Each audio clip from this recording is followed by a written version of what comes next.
There is a helmet in a museum in Crete that should not exist. It is made out of teeth. 80 of them, cut from the jaws of wild boars, split into curved plates and stitched in overlapping rows onto a cap of leather and felt. It came out of a tomb near Knossos, and it is about 3,500 years old.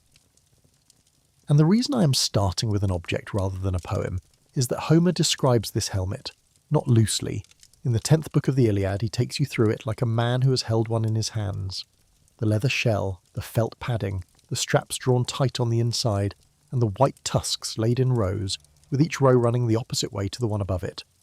Armour like that went out of use in Greece somewhere around the 10th century BC. Homer comes generations after that.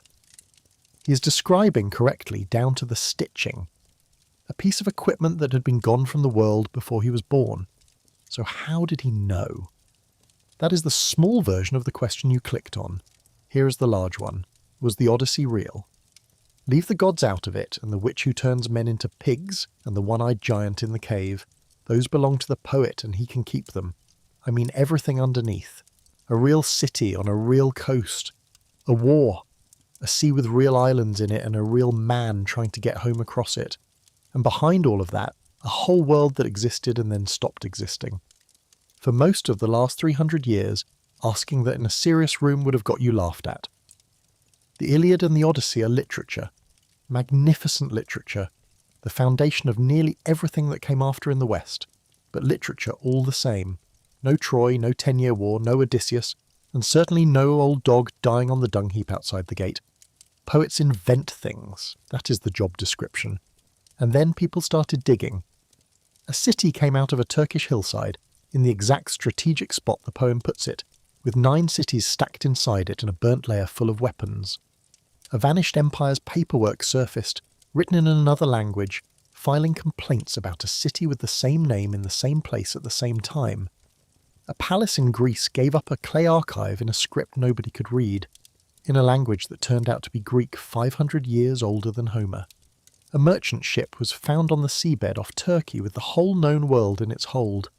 And last summer, at Troy, in the lair where the city burns, a team lifted out a tight cluster of slingstones of the right era, sitting exactly where you would expect to find them if a great many people had once stood on that spot and thrown a great many stones at each other. None of that proves the Trojan horse. I want to be honest with you about that from the first minute, because the honest version of this story is far stranger than the flattering one. Because the world these poems describe did not fade out politely. It fell inside roughly one human lifetime, and what came after was 400 years in which the Greeks could not write their own language down at all. That silence is the real subject of the Odyssey, whether the poet knew it or not. I will come back for the helmet. Let's start with the hill. Chapter 1. The City That Came Out of the Ground. The story of how Troy came out of the ground is usually told as the story of one man, and that man is usually Heinrich Schliemann. Schliemann was a German businessman who had made an enormous fortune in indigo dye and in the Crimean War, claimed to have taught himself something like a dozen languages, and arrived in Turkey in the early 1870s with a great deal of money and an almost religious conviction that Homer had been describing real places. He was not the first person to point at Hisarlik. An English expatriate named Frank Calvert, whose family owned part of the mound, had already begun digging there and had become convinced this was the place.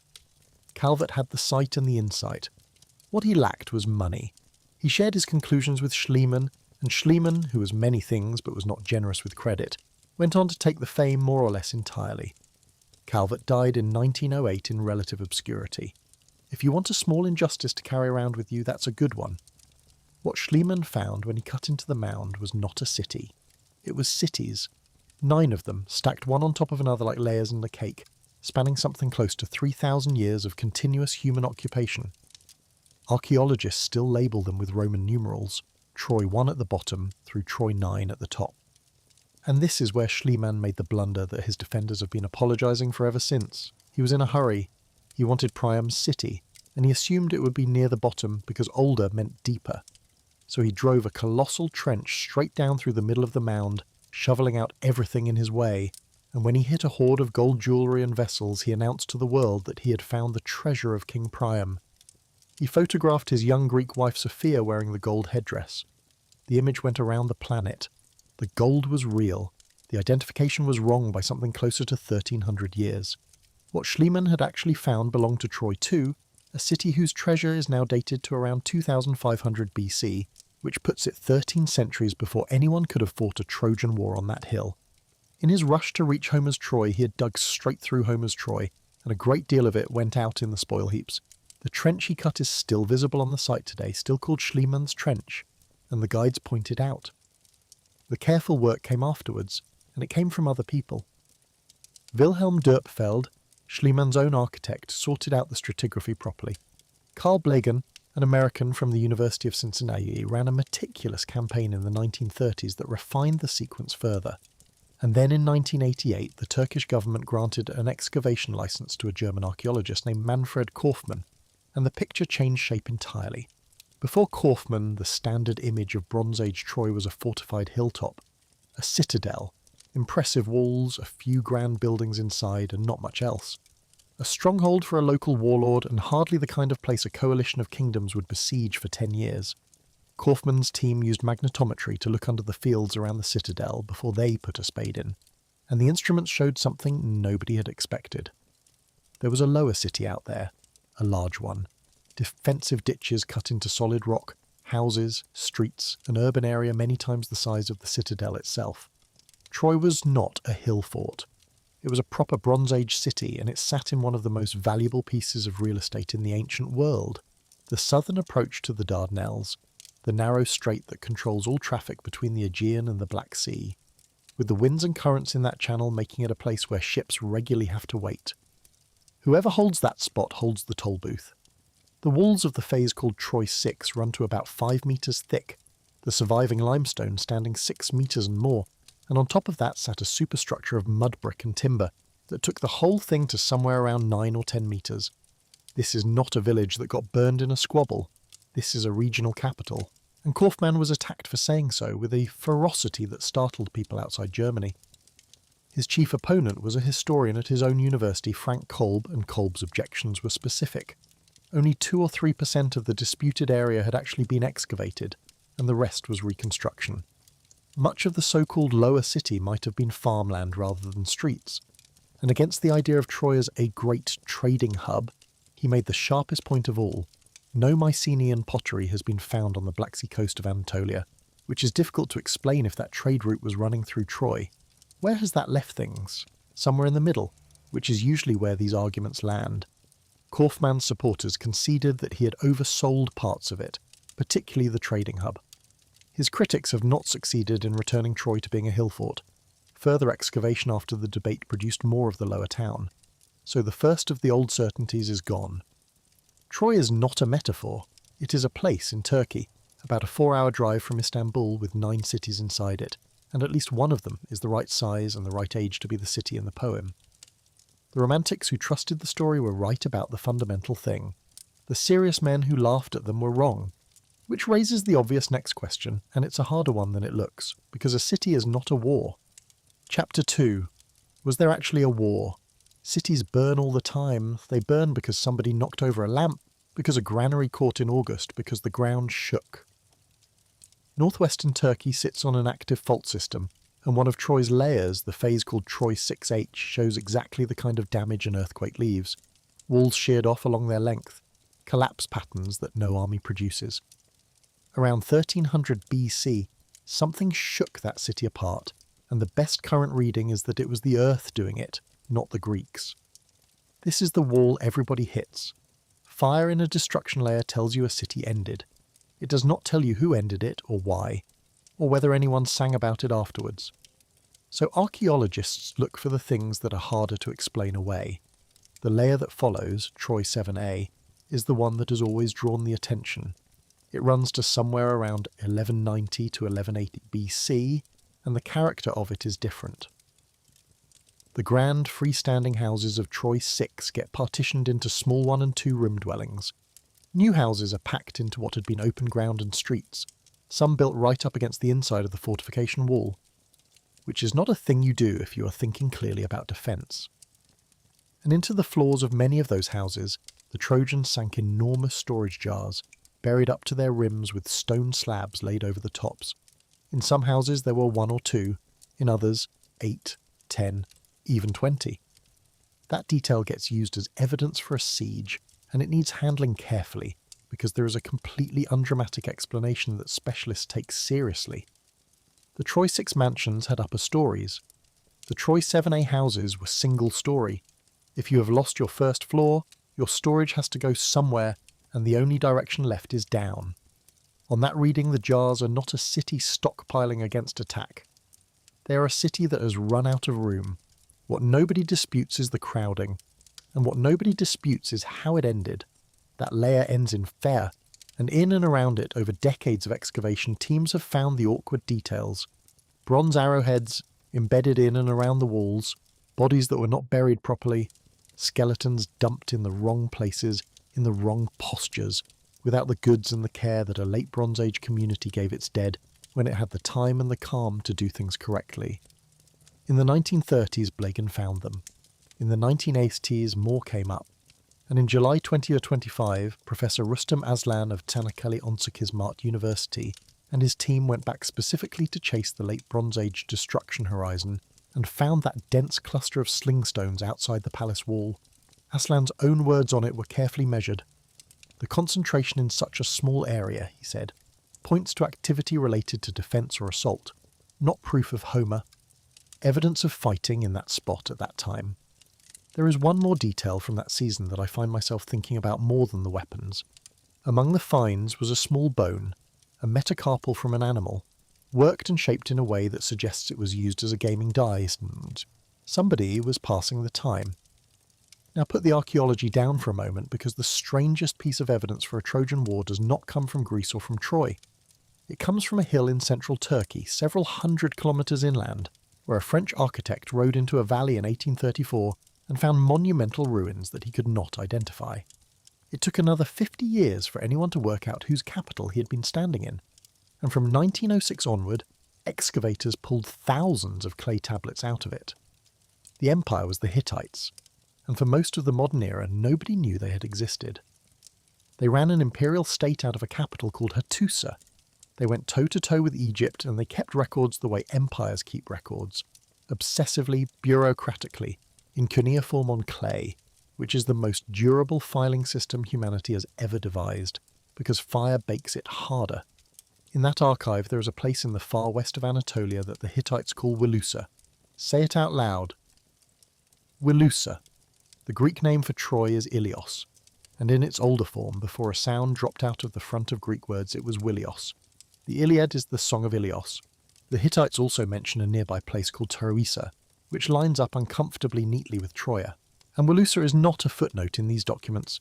There is a treaty dating to around 1280 BC between the Hittite king Muatali II and the king of Wilusa. We have the vassal's name. It is Alexandru. Take a breath with that one. In the Iliad, the prince of Troy who runs off with Helen and starts the whole catastrophe has two names. The Trojans call him Paris. The Greeks call him Alexandros. And in a Hittite treaty tablet from the right region in the right century, the ruler of the city with Troy's other name is called Alexandru, which several linguists have argued is a Greek name rather than an Anatolian one.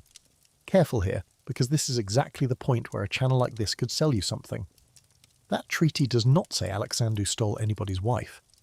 He ruled around 1280 BC, roughly a century before the destruction of Troy 7A. The name may have been floating around the region for generations, which is arguably the more interesting explanation, since it would mean a Greek-derived name was a going concern in the Trojan royal house. It is not the man from the poem, it is a real king with a name the poem also knows. There is more in that archive. The Hittites write repeatedly about a foreign power they call Ahiawa. The consensus, though not unanimity, is that Ahiawa means the Mycenaean Greeks, and the word looks like an ancestor of Achaioi, the Achaeans, which is Homer's usual term for the Greek army at Troy. Ahiawa is a nuisance to the Hittites. It backs troublemakers in western Anatolia.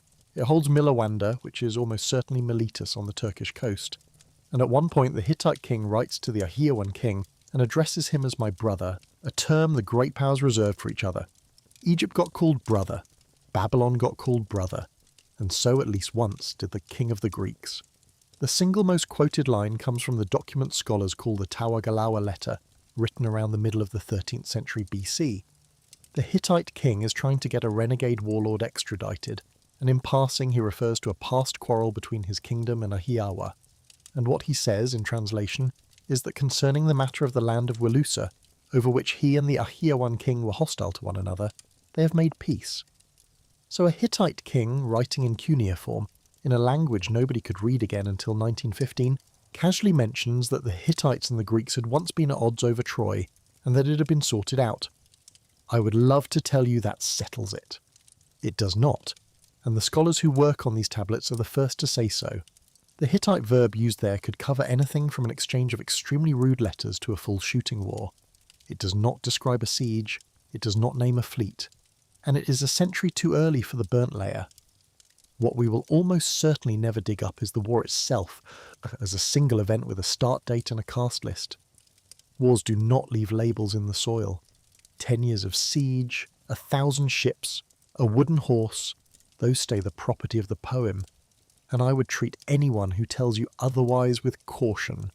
But the distance between there was no Troy and no war, and the whole thing is invention, and where we actually stand is enormous. And it was closed by patient people with trowels rather than by anyone's faith. That's the city. Now let's go to the other end of the sea, because if the poems remember a war, they should also remember the people who fought it. Chapter 3. The list that describes a country that no longer existed. There is a passage in the second book of the Iliad that almost nobody reads for pleasure. It is called the Catalogue of Ships, and it is exactly what it sounds like, a list. 260-odd lines of Homer naming the contingents of the Greek army, who led them, where they came from, and how many ships each one brought. 29 regions, somewhere around 180 place names, a total fleet of 1,186 vessels. Readers have been skipping it for 2,500 years, which is a shame because it may be the single most historically loaded thing in either poem. The problem the catalogue creates is this. It describes a Greece that did not exist when Homer lived. The poems, in the form we have them, are generally placed somewhere in the 8th or early 7th century BC. By that date the Greek world had a shape. There were Greeks all along the west coast of what is now Turkey, in enormous numbers, in great cities, and they had been there for generations. Any poet composing a national epic and inventing an army out of his head would have included them. They were his audience, quite possibly his own people. The catalogue does not mention them. There is not one contingent from the coast of Asia Minor. That entire migration, which defined the Greek world Homer actually lived in, is simply absent. It goes further. The catalogue lists towns that had no meaning at all in the 8th century, obscure places nobody had heard of, some of which archaeologists have since gone out and located as genuine Bronze Age sites and nothing else. It gives Mycenae a status the 8th century would never have given it, because by then Mycenae was a ruin with sheep on it. It hands Agamemnon 100 ships and a form of overlordship across a patchwork of separate kingdoms, which matches the palace system of the late Bronze Age and matches nothing that came after. And Boeotian Thebes, a live and significant city in Homer's own day, is conspicuously handled as though it had already been destroyed, which is precisely what happened to the Mycenaean palace there. The obvious objection is that the list could be an antiquarian invention, someone in a later century writing what he imagined an old army looked like. Some scholars do argue that, but it's an awkward argument because inventing a plausible political map of a world 400 years dead, complete with towns whose ruins were buried and whose names had dropped out of everyday use, is a research project rather than an act of imagination, and nobody in the 8th century BC had the archives to do it. Then there is the corroboration from an unexpected direction. Clay tablets recovered from the Mycenaean palace at Thebes list place names in Boeotia. Several of them turn up in the catalogue's Boeotian section. Not the whole list, and the comparison has to be handled carefully, but the overlap is there, a Bronze Age palace's administrative paperwork and Homer's roll call naming some of the same villages. The most persuasive reading, and it is not a fringe one, is that the catalogue is older than the poem it sits inside. A traditional list carried in verse because verse is how you carry a list without writing, passed down through generations of singers who had no idea what half the names referred to anymore, and eventually stitched into the Iliad by whoever assembled it. Nobody can put that beyond dispute. But if it holds, the catalogue is not a description of anything. It is a fossil that got carried along inside a living poem, And if a fossil like that survived, it is worth asking what else did. So let's go and find one of the men on the list. Chapter 4. Nestor's Palace and the Griffin. Warrior. Nestor is the old man of the Iliad. The one who talks too much, tells long stories about how much better warriors were in his youth, and gives advice that is either wise or interminable depending on the day. Homer calls his kingdom sandy Pylos, on the southwestern coast of the Peloponnese, and gives him 90 ships. In the Odyssey, Nestor is the first person Odysseus' son Telemachus goes to see when he sets out to look for news of his father, and we get a beautiful domestic scene at his palace. A sacrifice on the beach, a gilded ox horn, and Nestor's youngest daughter washing the young man and rubbing him with oil. In 1939, Carl Blegen, the same American who had worked at Troy, went to a ridge in Messenia on the advice of local scholars and put in a trial trench. Excavation started on the 4th of April. On that first day they turned up stone walls, fragments of fresco stucco floors, and 5 inscribed clay tablets. He had put his trench straight down on top of the palace archive. The building underneath that hillside turned out to be the best preserved Mycenaean palace anywhere in Greece. Not the grandest, that is Mycenae, but the most legible.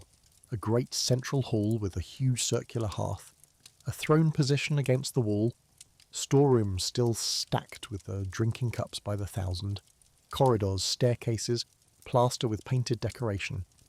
It burned around 1180 BC and was never rebuilt, and the fire did what fire does to unbaked clay, which is to preserve it. There is one room in that palace that I always think about when people say archaeology is dry. It is a bathroom. There is a terracotta bathtub still in place, with a step beside it and jars for pouring water. Anyone who has read Book 3 of the Odyssey, and then stood in that room, has felt the hair go up on their arms. And the caveat is that bathing a guest is a standard hospitality scene in the poems, and the tub proves nothing whatsoever about Nestor. But it is a late Bronze Age bathroom in a late Bronze Age palace, at the place the poem calls Palos, and it is very hard to look at it and feel nothing. And then in May 2015, Pylos did something nobody had any right to expect. A University of Cincinnati team, led by Jack Davis and Sharon Stocker, started a new season in an olive grove near the palace. They were not looking for a tomb. The area had been dug over for the better part of a century, and the assumption was that whatever had been there was long gone. On the first day they found 3 stones in a rectangular arrangement. It was a shaft grave. It had never been robbed. Inside was the skeleton of a single man, roughly 30 to 35 years old, buried around 14th to 50 BC, and stacked around and over him was something in the region of 3,500 objects. Bronze weapons, a sword with a gold-covered hilt lying along his chest, cups of gold and silver, hundreds and hundreds of beads of gold, amethyst, amber and carnelian, 4 gold signet rings carrying scenes from Minoan religion, which is a startling number for one grave, and an ivory plaque carved with a griffin, which gave him the name he goes by now, the Griffin Warrior. But the object that made the headlines took 2 more years to appear, because when it came out of the ground it looked like a lump of limestone. It took conservators over a year to clean it. What emerged is a sealstone of agate, 3.5 centimetres long, about the size of the top joint of your thumb, and carved into that thumbnail of stone is a battle. 3 warriors. One of them is standing over a man he has already killed. He's bent forward, and he has grabbed his second opponent by the crest of his helmet, using it as a handle to drag the man's head down and expose him, while he drives a sword into his neck. There are individual muscles rendered on the bodies. There are details on that stone measuring under 0.5 millimetre, and the people who made it in the 15th century BC had no magnifying lenses that we know of. Specialists have called it the finest work of miniature art to survive from the Aegean Bronze Age, and some have said the anatomy is at a level Greek art would not reach again for another 1,000 years. Its bearing on our question is this: that image of a hero grabbing an enemy by the helmet crest and finishing him is the kind of scene the Iliad describes over and over. Classicists have compared it directly with the duel between Menelaus and Paris in Book 3, where Menelaus seizes Paris by the horsehair crest and starts hauling him back toward the Greek lines by the chin strap, which only fails because the strap breaks. Nobody sane claims the agate depicts a scene from the Iliad. It is getting on for 3 centuries too early for the traditional war, and the artwork is Cretan. What it does show is that the imagery and the choreography of that kind of single combat, the specific physical gesture, existed in this world half a millennium before anyone wrote the poem down. The people in the poems were not remembered because they were invented. Somebody, somewhere, was already telling these stories in this shape while the palaces were still standing. So far, everything has come from objects. But there is one place in this story where the Bronze Age Greeks speak to us directly, in their own words and their own handwriting, and getting them to speak took two of the most brilliant and unluckiest people in the history of scholarship. Chapter 5. Reading the Dead World. When Arthur Evans dug at Knossos on Crete at the start of the 20th century, he found clay tablets covered in a script that nobody could read. He called it Linear B. Blegan found more than 600 at Pylos in that 1939 season, and after the war interrupted everything, over 1,000 more from 1952 onward. The fire that destroyed the palace had baked them into something like pottery, which is the only reason they survived at all, because nobody in the Bronze Age was firing these deliberately. They were meant to be scrap. Notes. This year's accounts to be pulped and reused next year. For 50 years the script sat there unread, and the assumption was that the language behind it would turn out to be something exotic and lost. Evans himself was certain it could not be Greek, and Evans was an enormous figure, whose opinion had weight long after his death in 1941. The first person to make real progress on it was an American classicist named Alice Kober, who taught at Brooklyn College. Kober had no funding worth the name, no research leave, and a heavy teaching load. She worked at her kitchen table in the evenings. Paper was rationed and index cards were a luxury, so she cut her own by hand out of whatever came to hand. Old greeting cards, used examination books, and checkout slips quietly borrowed from the college library. She filed them in the one paper product she was never short of, which was empty cigarette cartons. She was a heavy smoker. By the end there were around 180,000 of those cards, plus 40 notebooks sorted by sign and by position. What she found, without ever knowing what a single word meant, was that certain groups of signs appeared in sets that changed their endings in patterned ways. The script was inflected, which told her something enormous. Whatever this language was, it changed the ends of its words to indicate case and number, the way Latin and Greek do, and by comparing those patterns, she was able to work out which signs must share a consonant and which must share a vowel, and to start building a grid. She refused, publicly and repeatedly, to guess at the underlying language. She thought guessing was how decipherments went wrong. She wanted to finish the structural analysis first. She died on the 16th of May 1950 at the age of 43. She never saw it solved, and the cartons are in an archive in Texas now, still smelling faintly of mid-century tobacco. 2 years later, a 30-year-old English architect named Michael Ventris finished the job. Ventris had been obsessed with Linear B since he was 14, when a school trip took him to an exhibition in London, and he found himself standing in front of the ageing Arthur Evans, who showed the boys some undeciphered tablets. He published his first paper on the script at 18, arguing that the language was probably related to Etruscan, and he held that view for the next 12 years. He was by every account wrong for a very long time and admirably stubborn about staying interested anyway. He built on Kober's grid, then he made the leap that cracked it. He guessed that certain recurring words in the Knossos tablets, which appeared as headings, might be Cretan place names, and he tried plugging in the syllables for Amnisos, the harbour of Knossos, and for Knossos itself. The values that came out started generating readable words in the wrong language. His language, not Etruscan, Greek, archaic, abbreviated, 500 years older than Homer, but recognisably Greek. On the 1st of July 1952 he went on BBC Radio, on a programme that was meant to be about somebody else's book, and announced it to the world. Most specialists in the field heard the news on their wireless sets. One of them wrote that it came as an electrifying shock to almost everyone who had studied the question. A Cambridge classicist named John Chadwick, who had done code-breaking work during the war, wrote to congratulate him and then joined him, and together they produced the book that put the decipherment on a professional footing. Ventris did not live to see it published. On the 6th of September 1956, driving home in the early hours near Hatfield in Hertfordshire, he ran into the back of a lorry parked in a lay-by and was killed instantly. He was 34. So what did the tablets actually say? This is the part that disappoints people, and I think the disappointment is the wrong reaction. There is no poetry in them, no epics, no myths, no royal chronicles. They are inventories, ration lists, records of who owes what wool, how many chariot wheels are in store, and how many of them are serviceable, allocations of grain to workers, quantities of perfumed oil, offerings to gods. But look at what is inside the accounting. The gods are there. Poseidon appears at Pylos, and he is a major figure, receiving more attention than Zeus. Hera is there. Dionysus turns up, which surprised everyone, because the old assumption was that he was a late arrival from the east, and one major god is conspicuously missing. Apollo is not securely attested anywhere in the tablets. The occupations are there: bronzersmiths, shepherds, bakers, unguent boilers, a man whose job title translates as the builder of chariot wheels, and the names are there. Bronze Age men, logged for administrative reasons, carrying names that would later belong to the heroes of the poems. There is an Achireu, which is Achilles, and he turns up at both Knossos and Pylos. The two could hardly be less alike. The Pylos one appears to be a shepherd.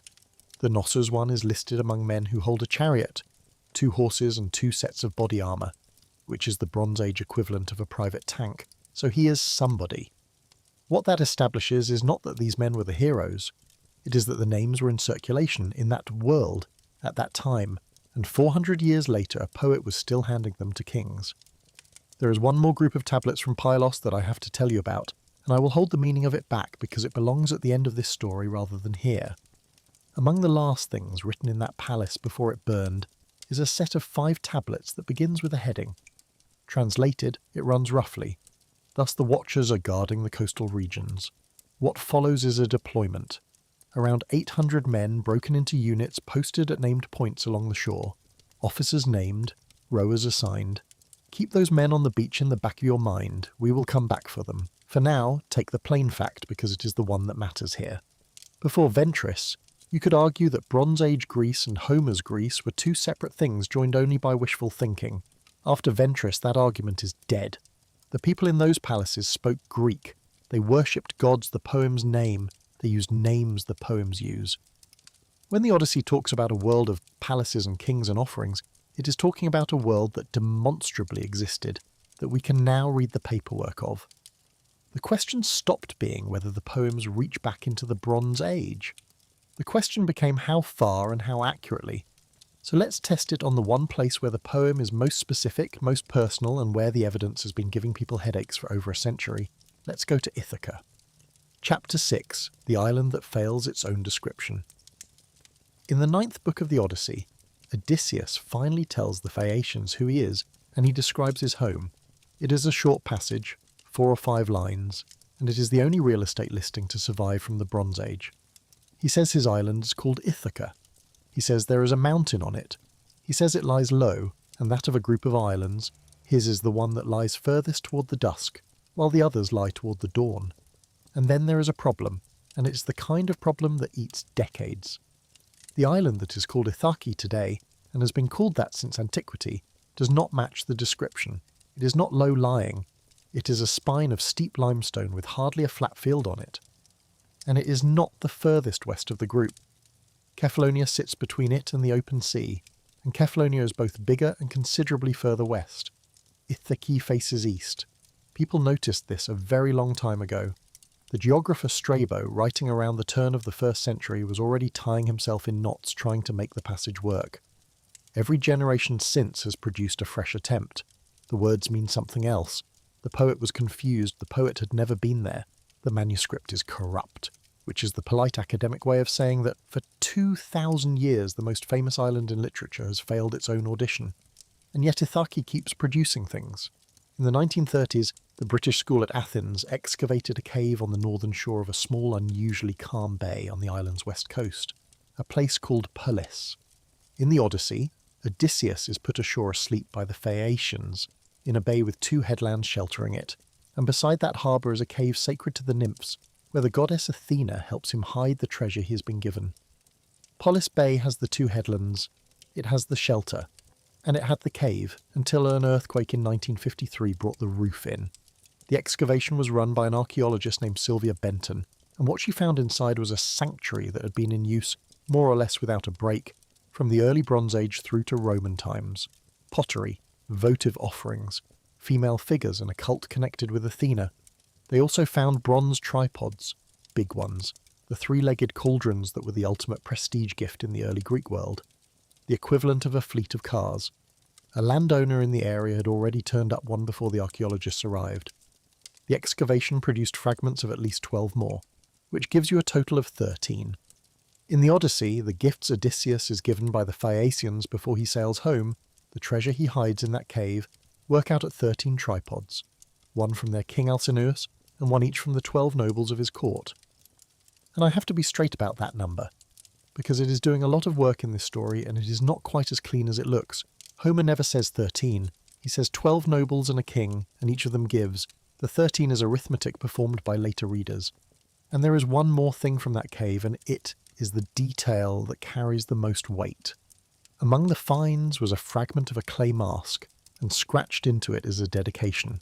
It reads as a vow to Odysseus. That is not a poem talking, that is a physical object from that specific bay, with his name cut into it by somebody who went there to make him an offering. The lettering is Hellenistic, so it was scratched a very long time after the Bronze Age, and it does not prove he lived. What it does prove beyond any argument is that people on that island were worshipping him as a real presence, at that spot, as a matter of ordinary religious practice. So is that the treasure? And now the complication, and it is a real one. The tripods date to the 8th century BC, and possibly a little earlier. Not the Bronze Age. If Odysseus was a late Bronze Age king who came home around 1180 BC, these were dedicated 400 years too late to be his. The mainstream explanation is straightforward. By the 8th century, the tradition behind the Odyssey was famous. Greek sailors were pushing west toward Italy, and their route took them right past Ithaca, past the home of the greatest sailor in their stories. Wealthy men made an extravagant offering at his shrine on the way out, or on the way back in exactly the number the story specified. The cult of Odysseus is real, the tripods are real, the prayer scratched on the mask is real, and all of it is worship rather than evidence. Against that, a smaller group of researchers point out something awkward. If the offerings were inspired by the poem, why does the total stop at 13? Devotion of that kind does not stop. You would expect 50. I do not think that argument is strong enough to carry the day, but I think it is strong enough that you should hear it and then decide what weight to give it yourself. Now back to the geography problem, because in 2005 a man with no academic post at all decided to solve it. His name was Robert Bittlestone, and he ran a management consultancy. He was standing on Kefalonia, looking at the western peninsula called Paliki, and he noticed that Paliki is low-lying, that it faces the sunset, and that it is the westernmost land in the group. Everything Odysseus says about his island is true of it. There is only one thing wrong with Paliki. It is not an island. It is joined to the rest of Kefalonia by a valley a few kilometres wide and, in places, over 100 metres high. Bittlestone's question was it always? He went and found the relevant line in Strabo, who had written that where Kefalonia is narrowest, it forms an isthmus so low that it is often flooded from sea to sea. There is exactly one place that description can refer to. He then took the idea to two people with the credentials to demolish it if it was nonsense. James Diggle, Professor of Greek and Latin at Cambridge, and John Underhill, professional geologist who had, by coincidence, done his doctoral fieldwork on Kefalonia years earlier. And then came the part that separates this from ordinary speculation. They went and drilled. Geophysical surveys and boreholes went into that valley over several field seasons. What the geology showed is that a marine channel did once run through it, separating Paliki from the rest of Kefalonia. It also showed that the valley floor is filled, to a considerable depth, with rockfall material rather than solid rock, which is consistent with the sides of the valley having come down and choked the channel. Kefalonia sits on one of the most seismically violent zones in Europe. The 1953 earthquake that collapsed the cave on Ithaki lifted parts of the island bodily and flattened almost every building on Kefalonia. The reactions from classicists have been notably split, and I like that they have been split. Mary Beard wrote that there seems to be no doubt at all that Paliki was once a separate island, and that there is a very fair chance Bittlestone is right. Others were considerably ruder, pointing out that the crucial channel might have closed hundreds of thousands of years ago, rather than 3,000, and that Paliki has produced Bronze Age tombs, but no palace. Robert Bittlestone died in the 2015. The project did not stop. Underhill and Diggle have kept working on it, and their argument now goes further than the original book did. That we may have been asking the wrong question the whole time, because the Greek text never actually requires Ithaca to be an island in the first place. If Ithaca is simply a low-lying west-facing district of Kephallonia, the description works without any geology at all. I want to be straight with you about where I land on this, and then leave it with you. There is no inscription anywhere that says the Palace of Odysseus, King of Ithaca. There may never be one, but something did happen on Ithaki this spring, and it is the closest thing to a signature anyone has produced. At a site on the north of the island, long nicknamed the School of Homer, the Greek Ministry of Culture confirmed in April that a large Hellenistic complex there can be identified as the Odyssean, a sanctuary and hero shrine of Odysseus, of the kind an Ithacan public decree from around 207 BC already told us existed somewhere on the island. Among the finds were roof tiles with his name incised on them, so the shrine in the paperwork has been matched to a building in the ground. It does not show that Odysseus lived. It shows that the Ithacans of the 3rd century BC had a formal state cult of him with an address, and that Mycenaean material sits underneath it, which means people were treating that spot as significant for something like 1,000 years before anyone built the shrine, and nobody can currently tell you why they started. What I take from Ithaca is smaller than a discovery and stranger than a coincidence. The poem contains a description of a specific island that does not fit the island that bears the name, which is precisely the sort of inconvenient detail an inventor would never have produced, and a tradition might easily have preserved from a time when the coastline, or the name, or both, sat differently. Poets do not usually leave contradictions in their own scenery. Memories do it constantly. Hold that thought about inconvenient detail, because if the home port is this difficult, what on earth do we do with the rest of the voyage? Chapter 7. The Map That Almost Works. The ancient world argued about this too, and one of the best lines ever written on the subject comes from Eratosthenes, the man who ran the Library of Alexandria and who calculated the circumference of the earth to within a few percent using shadows and a stick. Asked where Odysseus actually went, Eratosthenes said, "You will find the route of his wanderings on the day you find the cobbler who stitched the bag of the winds." That is the sceptical position, delivered with style, in the 3rd century BC, and it has never gone away because it is a good argument. The moment a story includes a bag containing all the winds of the world, a witch who turns sailors into pigs, and a giant with one eye, you are no longer reading a chart. And yet people keep trying, and the reason they keep trying is that the frame around the fantasy is stubbornly solid. Odysseus leaves Troy and his first stop is a raid on the Cycnus at Ismarus. That is a real Thracian town in a real place, and there is nothing supernatural about it. He sacks a coastal settlement. His men refuse to leave while there is wine to drink. The locals bring up reinforcements from inland, and he loses 6 men from each ship. That is not a myth. That is a botched raid, reported the way a raid gets reported. Then he rounds Cape Malea at the southern tip of the Peloponnese, and a north wind blows him off course. Anyone who has sailed there will tell you that Cape Malea is exactly the place where that happens. It is one of the most notorious headlands in the Mediterranean. There is an old Greek saying that when you round Malea, you should forget your home country. The poem puts the moment of catastrophe at the precise geographical point where Aegean sailors have been coming to grief for 3,000 years. After that, the map dissolves into argument. The lotus eaters get placed on the North African coast, often the island of Djerba off Tunisia. The Cyclops has been attached to Sicily since Greek colonists got there, and the Sicilians will happily show you the Cyclops rocks off the coast near Catania, in the shadow of Mount Etna, which is a very good candidate for a mountain where a giant might live, in the sense that it is an enormous thing that rumbles and throws rocks. Circe's island goes to Monte di Circeo on the Italian coast, which does look exactly like an island when you approach it from the sea and is not one. Calypso's Ogygia is usually given to Gozo next to Malta, and the Maltese will not thank you for suggesting otherwise. But there is one identification that is different from the others, because it does not depend on anyone's national pride. It depends on physics. Scylla and Charybdis are the 2 horrors on either side of a narrow channel. Charybdis is not a monster with teeth. She is described as a whirlpool that sucks the sea down 3 times a day and vomits it back up. And the poem says that a ship caught in it is lost, and that the safer course is to hug the other side and accept losing some men to Scylla. The Strait of Messina, between Sicily and the toe of Italy, is barely 3 kilometres wide at its narrowest, and it joins 2 bodies of water whose tides run out of phase with each other. The result is that the water in that strait genuinely changes direction several times a day, producing standing waves and rotating eddies that were serious enough to worry sailing ships and are still marked on charts. Is that Charybdis? Nobody can demonstrate it, and the poem never names a coastline. What we can reasonably say is that the ingredients were sitting there, a real hazard in a real channel on the main sailing route west, exaggerated into a mouth. Which is more or less how sailors' stories have always worked, in every century, in every ocean. Now, one more claim in this territory, and I'm going to flag it hard because it is the sort of thing that gets shared as a fact and is nothing of the kind. In the 20th book of the Odyssey, on the day Odysseus is about to slaughter the suitors, a seer named Theoclymenus has a vision. He says the walls are running with blood, the hall is full of ghosts, and the sun has perished out of the sky.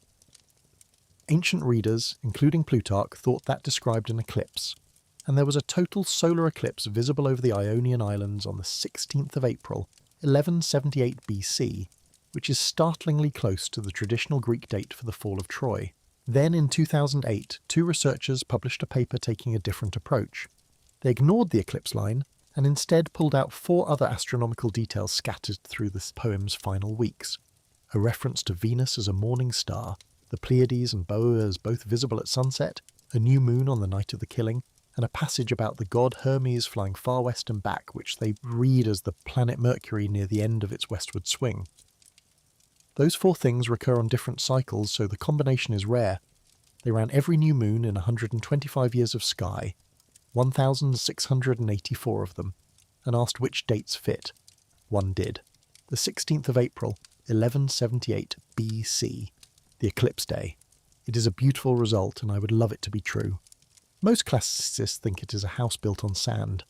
The argument requires a stack of assumptions, that Hermes means Mercury, that a poetic image of stars at dusk is an observation rather than a formula, that the poem's internal calendar is consistent, that a text assembled over generations preserves a single day's sky. Take away any one of those and the whole thing dissolves. So put it in the right box, not evidence. A haunting, maybe, of the kind this subject produces constantly, and one you're entitled to enjoy as long as you know what it is. The verdict on the map, then, is not the one anybody wants, but it is the one the evidence supports. The bones of the Odyssey's geography are real. Real islands, real capes, real hazards, real sailing conditions, real distances. The monsters are hung on that frame the way decorations are hung on a real tree. The fantasy is not floating loose in an imaginary sea. It is pinned to coordinates. And that raises a question that turns out to be more revealing than any of the island identifications, because it is not about where the poet says Odysseus went.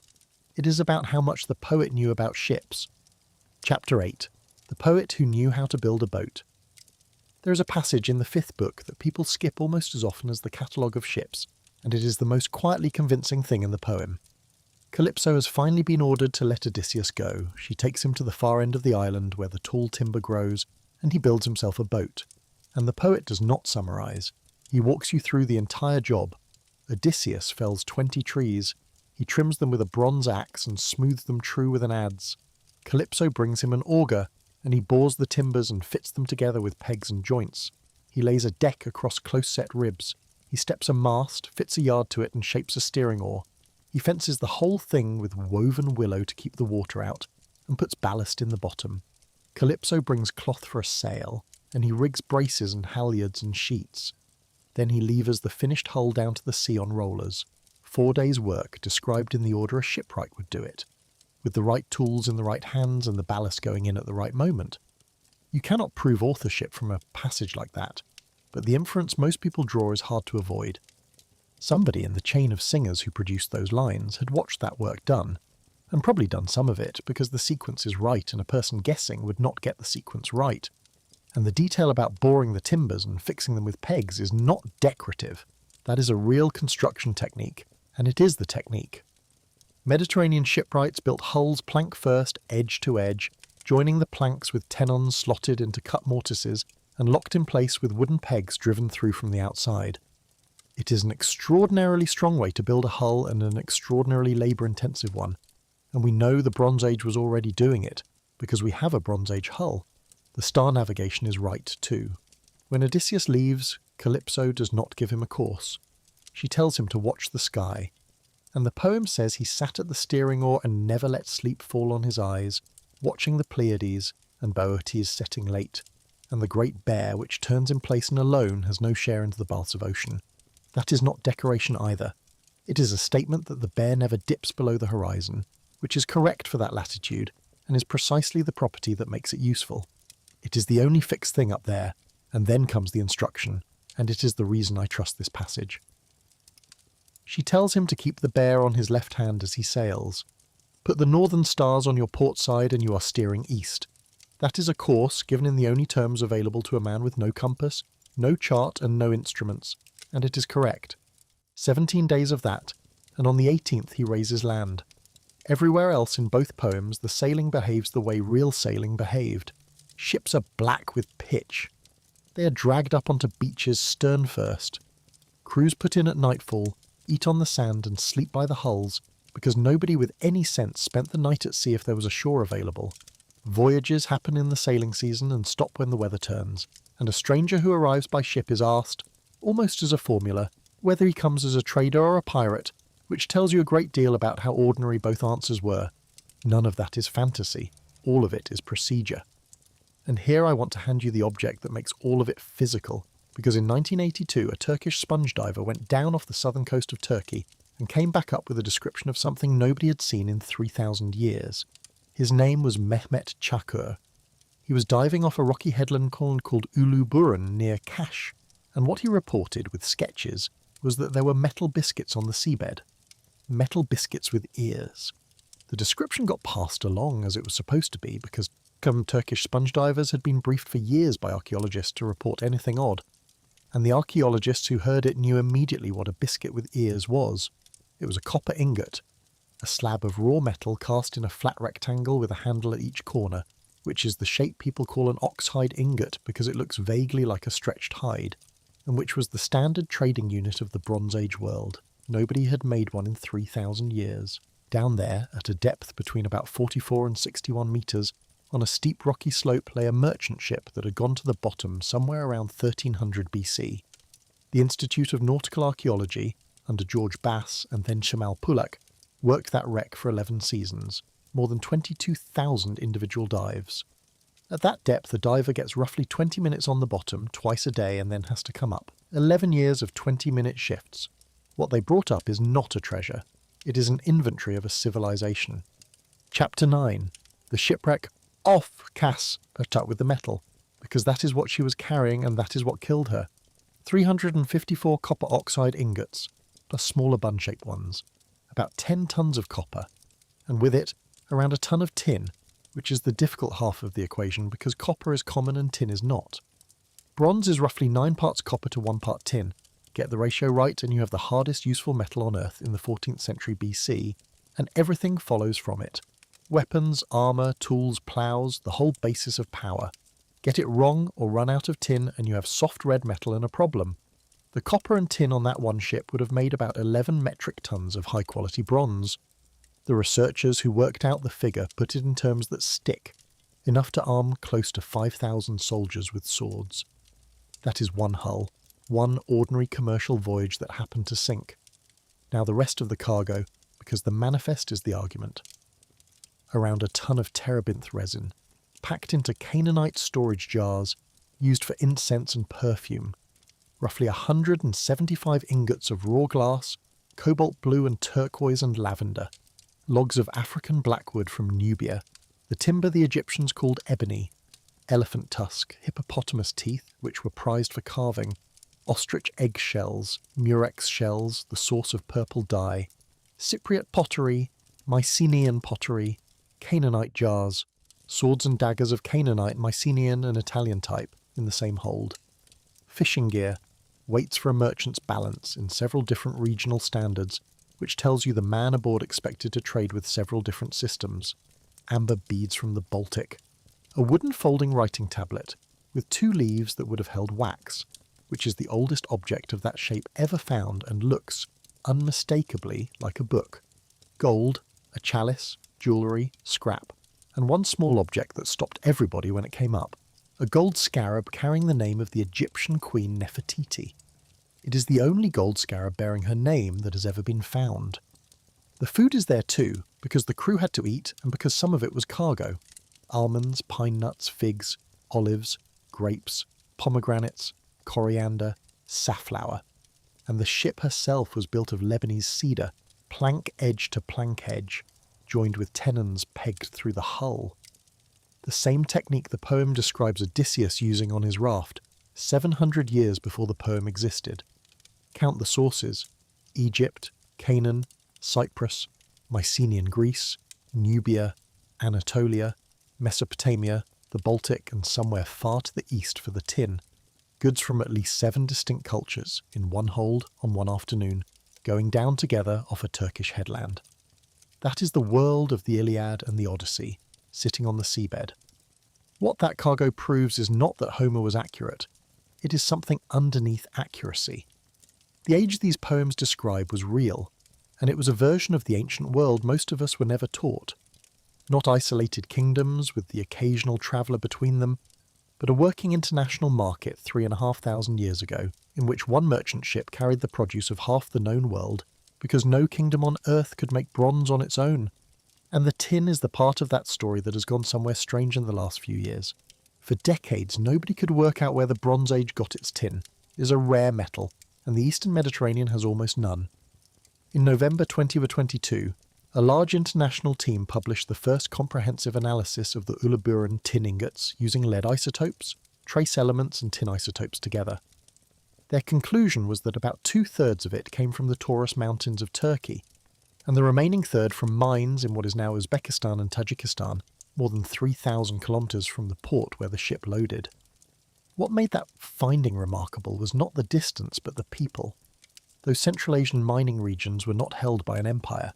They were occupied by small communities of highland herders, which means the tin that armed the great powers of the late Bronze Age, the metal without which none of them could field an army, was being dug in small quantities by pastoralists in the mountains and passed hand to hand along a chain of exchanges that eventually reached the sea. Within a year there was a formal rebuttal. A German-led team argued that the Central Asian identification does not hold up, and that the most likely source for part of the Uluburun cargo is southwest England, Cornwall.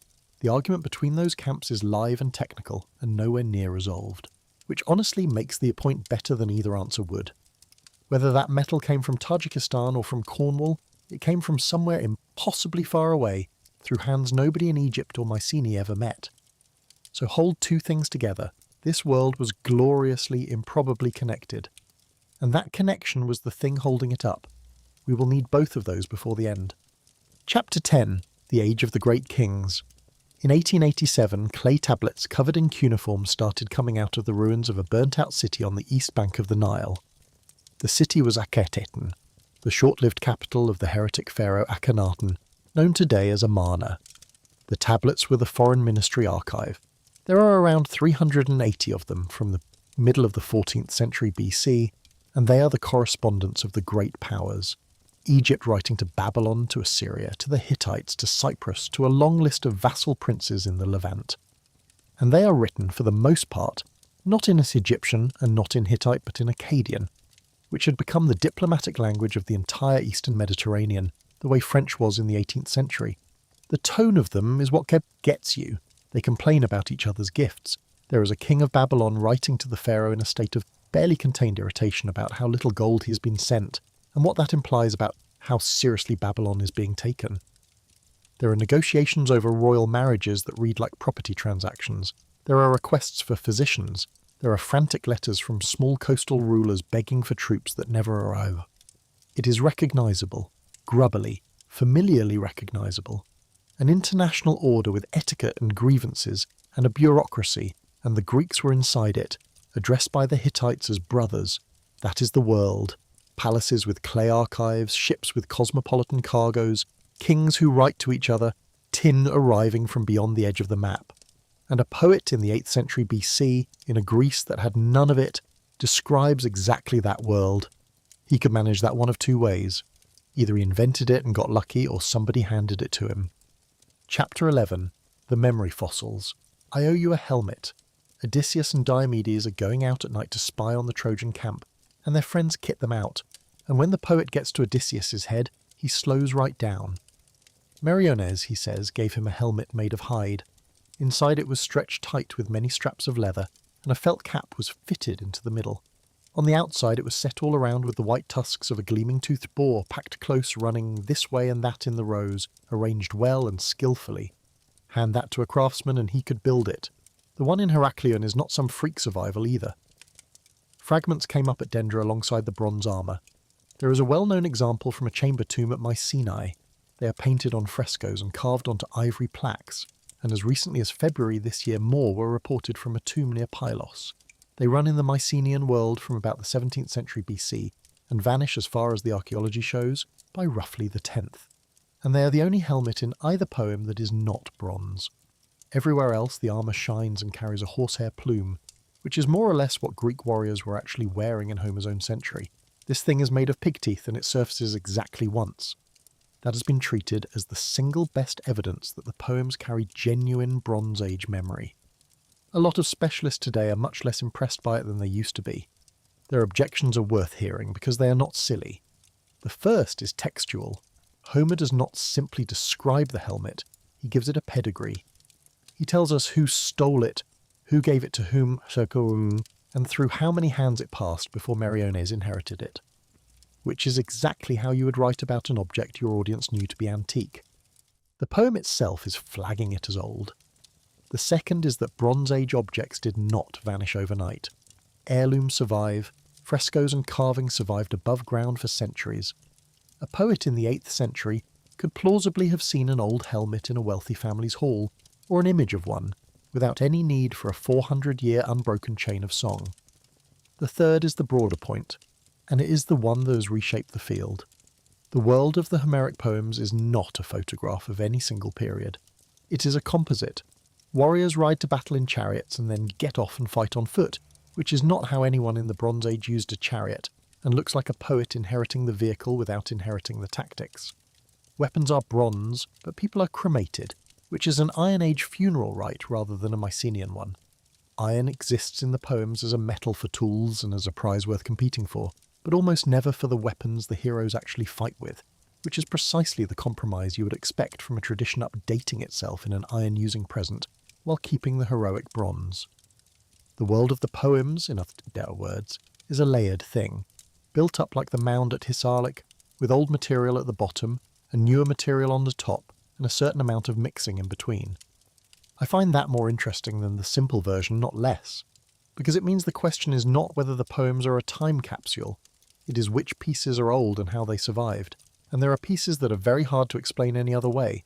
The tower shield of Ajax is one. Homer's phrase for it is a shield like a tower, and it covers him from chin to ankle, carried on a strap over the shoulder rather than gripped on the arm. Nothing in the 8th century looked like that.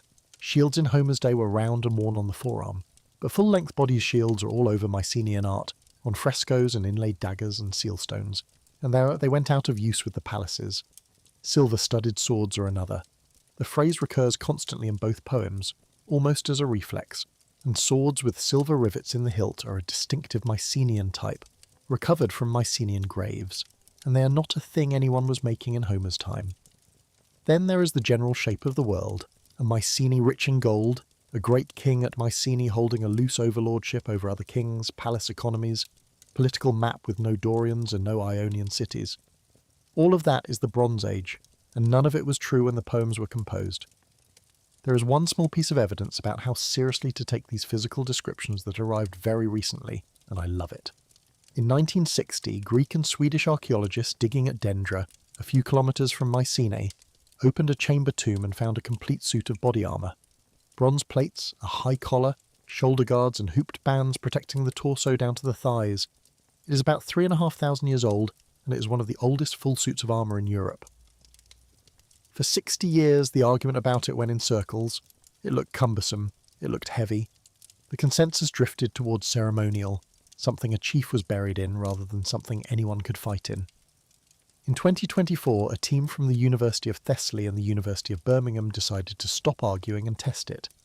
They had a faithful replica made, weighing a little over 23 kilograms with the helmet. Then they recruited 13 volunteers from the Hellenic Marines, gave them a diet and a workload reconstructed from the descriptions of combat in the Iliad, and ran an 11-hour simulated battle day. The Marines were tired and sore at the end of it. They were also entirely capable of fighting in it. The armour permitted almost every movement a man on foot needs to make, and it stopped the blows it was designed to stop. 64 years of assuming a Bronze Age warrior could not have fought in that suit, ended by putting it on 13 young men and finding out. So the objects survive, some of them anyway, and for reasons nobody planned. That leaves the question I have been circling since the first minute of this video. The question is how, not in a vague romantic sense, mechanically. How does a story travel 400 years through a society that has lost the ability to write anything down and arrive at the other end still carrying the correct construction of a helmet nobody has worn in centuries? For most of history, the answer was that nobody knew, and then a young American professor decided to go and find out by looking for people who were still doing it. Chapter 12, How a Poem Remembers. Milman Parry was born in Oakland, California, in 1902. He took a doctorate at the Sorbonne in 1928, and the thing he wrote about was, on the face of it, tiny. He wrote about adjectives. Specifically, he wrote about the fixed phrases that everybody notices in Homer, and most people file under style. Swift-footed Achilles, rosy-fingered Dawn, the wine-dark sea, much-enduring godlike Odysseus, grey-eyed Athena. The standard view was that these were the poet's signature, a decorative habit. Parry looked at them the way an engineer looks at a bridge. What he found was that the epithets are not chosen for meaning. Achilles is swift-footed while he is sitting down sulking in his tent. The sea is wine-dark at all hours and in all weathers. Dawn is rosy-fingered whether or not the colour is relevant. What the epithets are chosen for is length. Greek epic is composed in a strict rhythm, 6 metrical feet to a line, and Parry showed that the phrases fill specific slots in that rhythm with mechanical precision. Every major character has a set of epithets, one for when you need to name him at the end of a line in the nominative, one for a different case, one for a shorter gap, one for a longer one. And the system has an astonishing property. It is almost completely free of duplication. For any given character, in any given grammatical form at any given length, there is one option and no spare. That is not how an individual writes. Individual poets accumulate favourites and alternatives. That is a tool, refined by many hands over a very long time, and refined for one purpose, so that a performer can produce correct metrical verse at speaking speed, live without stepping. Parry's conclusion was that nobody sat down and wrote the Iliad. The Iliad was performed out of a traditional system by singers who assembled it as they went. It was a persuasive argument, and it was, in 1930, entirely theoretical. Nobody had ever watched it happen, so Parry went to look. In the summer of 1933, and then for 15 months from 1934 into 1935, he travelled through what was then Yugoslavia with a former student named Albert Lord and a local singer who acted as his guide and interviewer. He went because there was still a living tradition there. Men called guslari, singing long heroic epics about the Battle of Kosovo and the wars with the Ottomans, accompanying themselves on a single-stringed instrument played with a bow. They performed in coffee houses, particularly through the long evenings of Ramadan, and many of them could not read a word. Parry brought recording equipment, and he did something clever with it.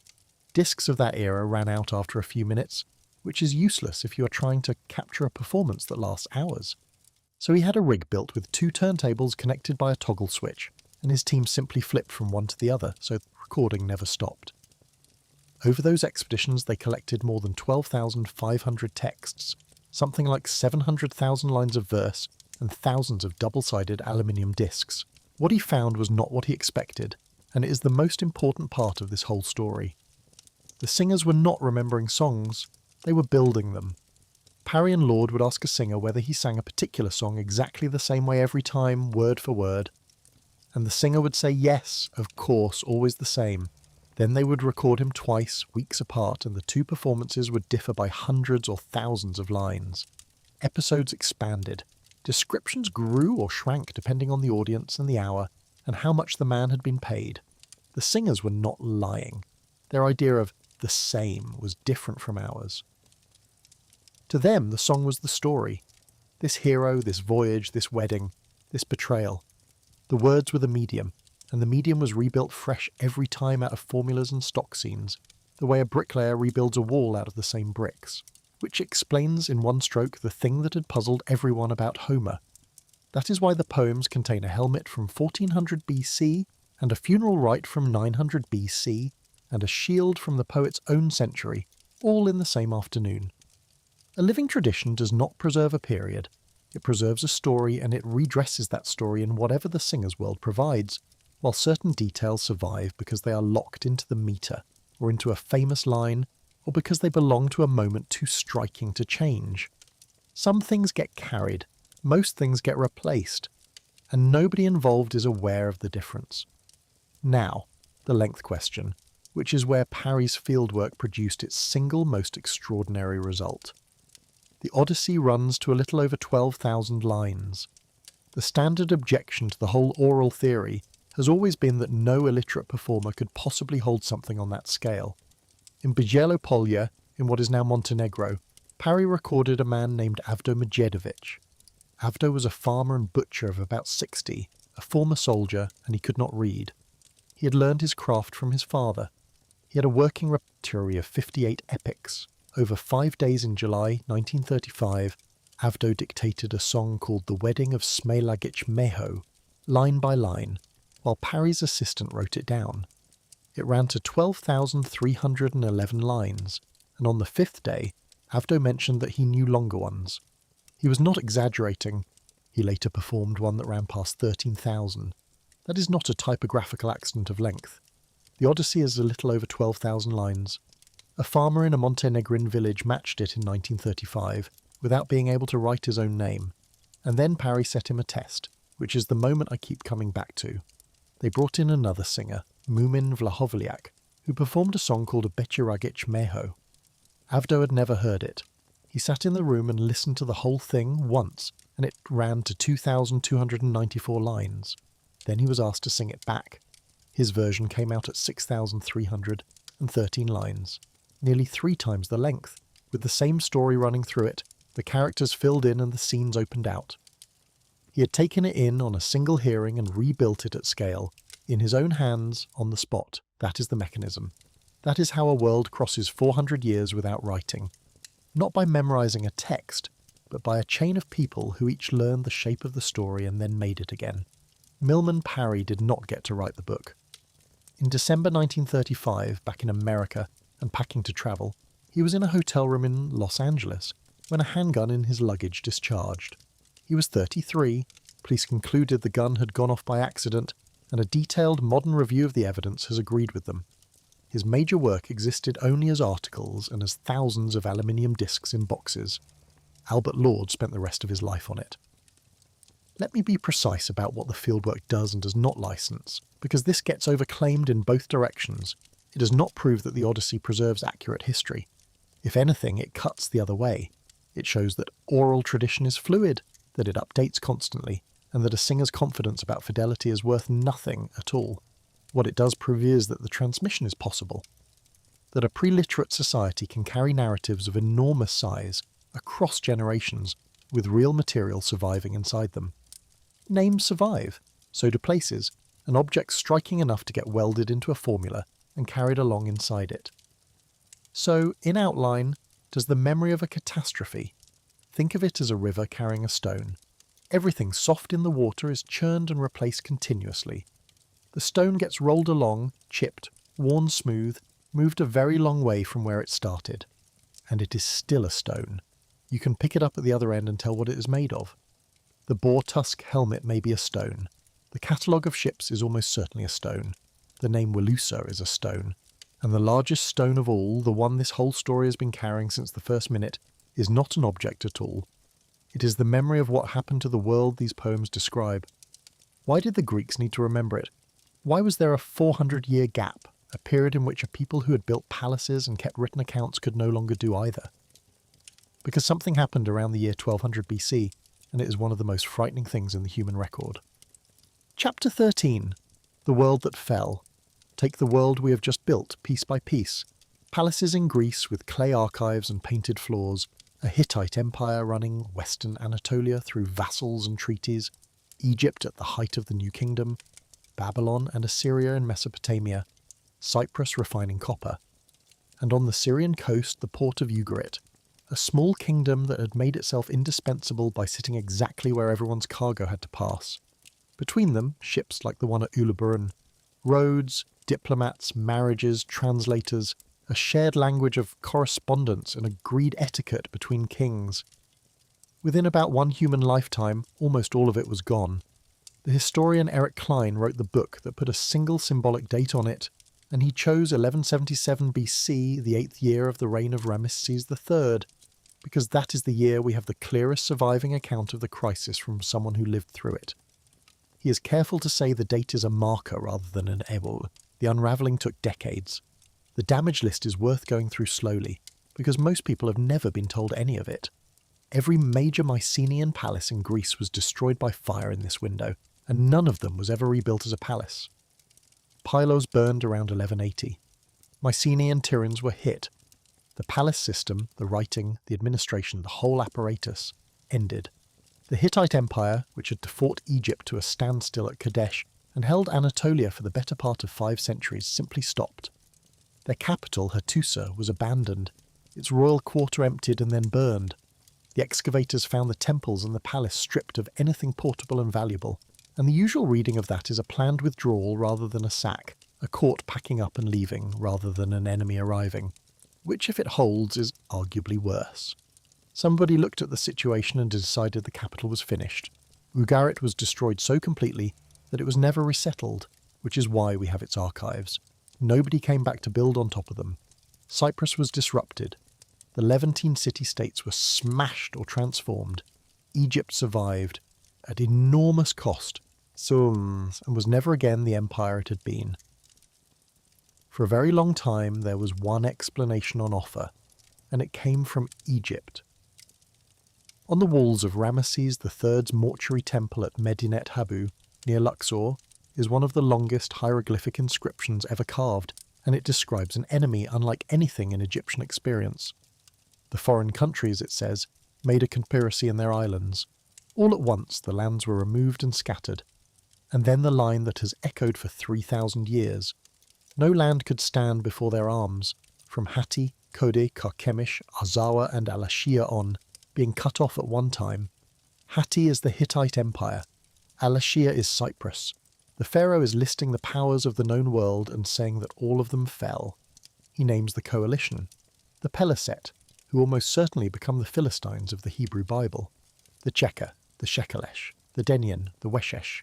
Egyptian scribes lump them together, and modern scholarship calls them the Sea Peoples, which is a modern coinage rather than anything they called themselves. The reliefs on that temple wall show a naval battle and a land battle, and in among the fighting the Egyptian artists carved something that changes the meaning of the whole scene. Ox carts, loaded with household goods, with women and children riding in them. That is not a raiding party, that is a population on the move.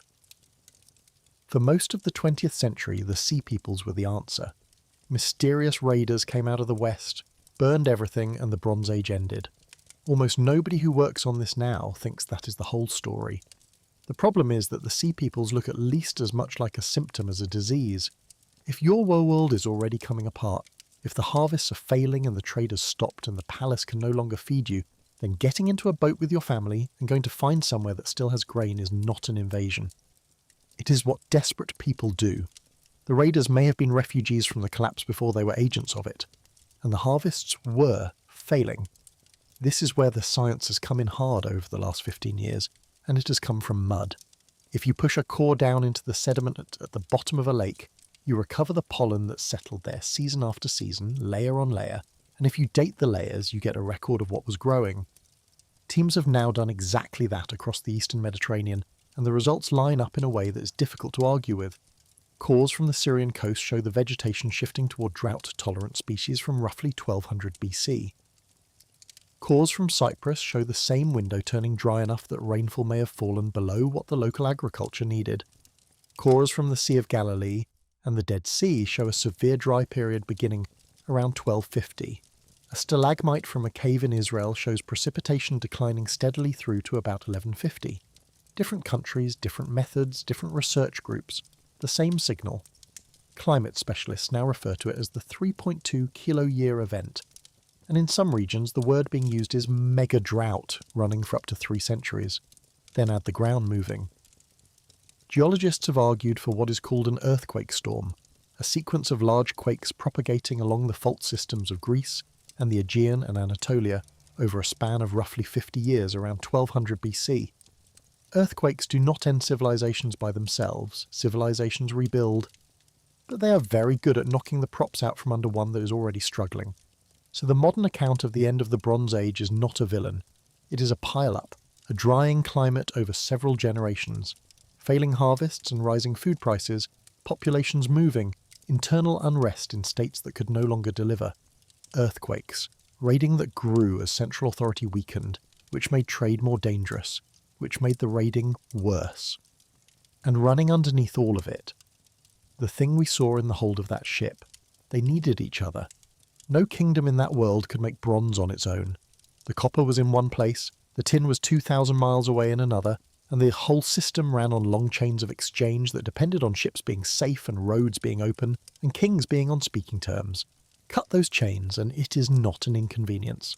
Your army stops being replaced, your tools stop being replaced, and the palace that justified its existence by organising all of that has nothing left to organise. The connection that made the Late Bronze Age extraordinary is the same connection that let it fall over all at once. This is what Klein means when he calls it a systems collapse. Not a war lost, but a network failing node by node, each failure the next one more likely, until there is no network, and we have two documents that let you stand inside the last hours of it. The first is from Ugarit. The last king of that city was named Amurapi, and among the tablets recovered from his ruined capital is a letter he wrote to the king of Cyprus, whom he addresses as his father. He writes that the enemy's ships have come, that his cities have been burned, and that they have done evil things in his country. He writes that all his troops and chariots are away in the land of Hatti, on his obligations to the Hittites, and that all his ships are away off the southern coast of Anatolia. And then the line that has stayed with me since I first read it. Thus, he says, the country is abandoned to itself.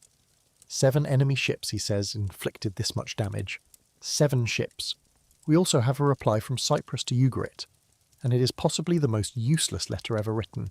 It says, in effect, regarding what you wrote about enemy ships being sighted, if it is true, then reinforce yourself. Where are your troops and chariots? Are they not with you? Surround your cities with walls and bring your troops inside. Watch out for the enemy. Advice, nothing but advice, from a kingdom that was about to be destroyed itself. And there is a second archive at Ugarit that I think is more revealing than the famous last letter, because it shows you the slow part rather than the fast part.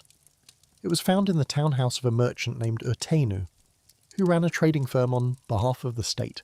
Something like 650 baked tablets have come out of his house so far. Read them in order, and you watch a world run down. Early on it is business.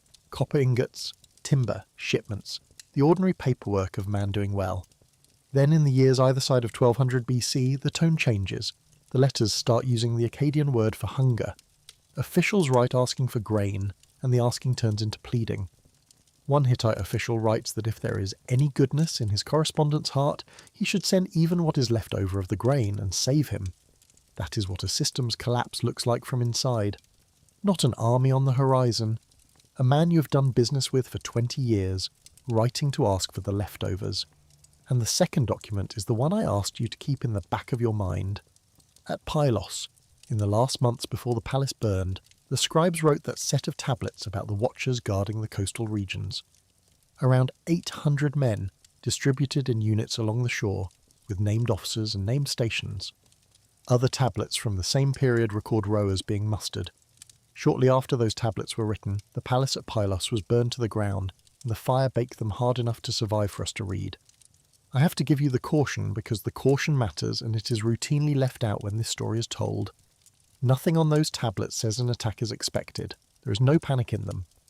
Coastal watch duty may have been a normal part of running a maritime kingdom, and specialists who work on the archive have pointed out quite reasonably that we are reading dread into an administrative document because we know what happened next. But we do know what happened next.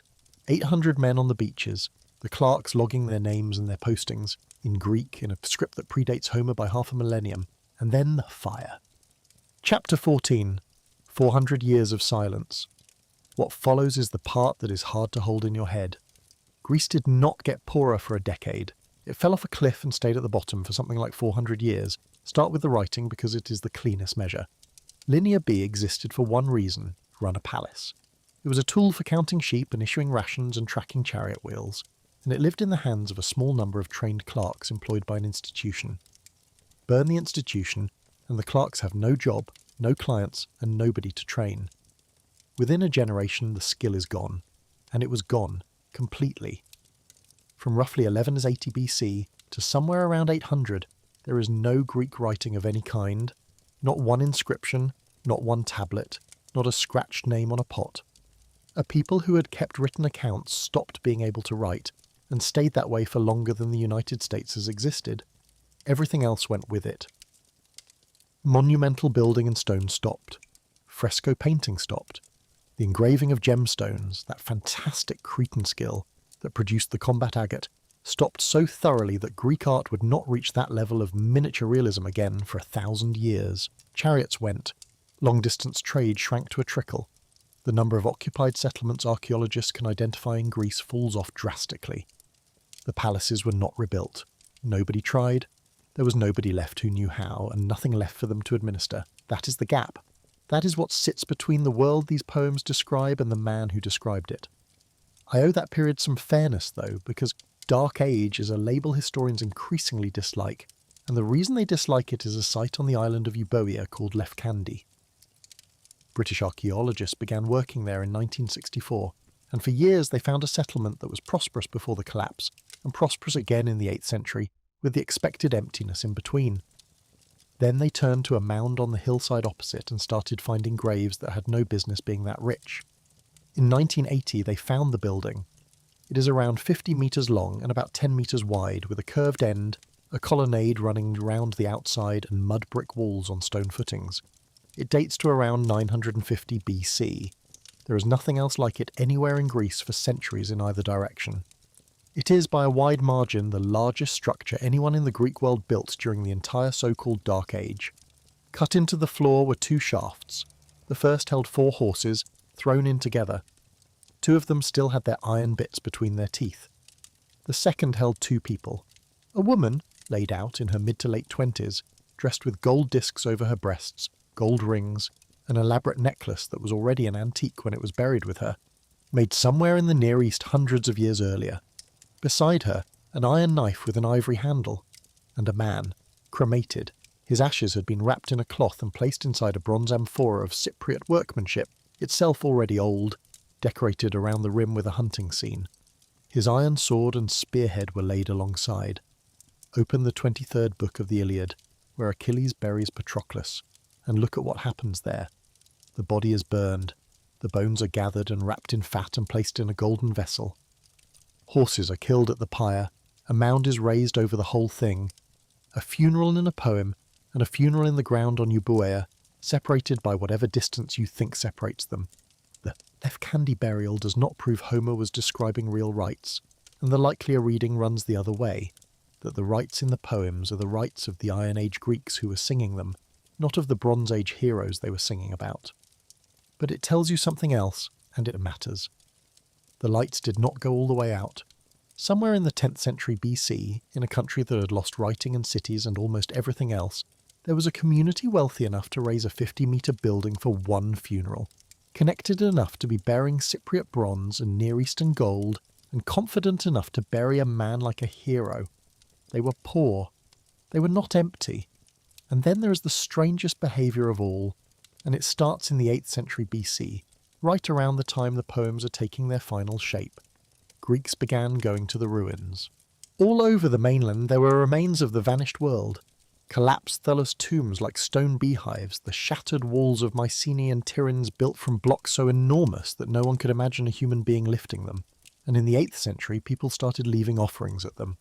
Pottery, food, small dedications, at Mycenaean tombs that had been sealed for 400 years, by people who had no idea who was buried inside. They knew only that giants had lived here once, and that the giants were their own. That is where our word cyclopean comes from, incidentally, and it is one of the eeriest survivals in the language. The Greeks looked at the walls of Mycenae, could not conceive of men moving stones of that weight, and concluded that the Cyclopes had built them, the one-eyed giants, the same creatures that show up in the Odyssey as monsters in a cave. How far you push that is a judgment call, and it is worth saying plainly that no ancient source connects the two.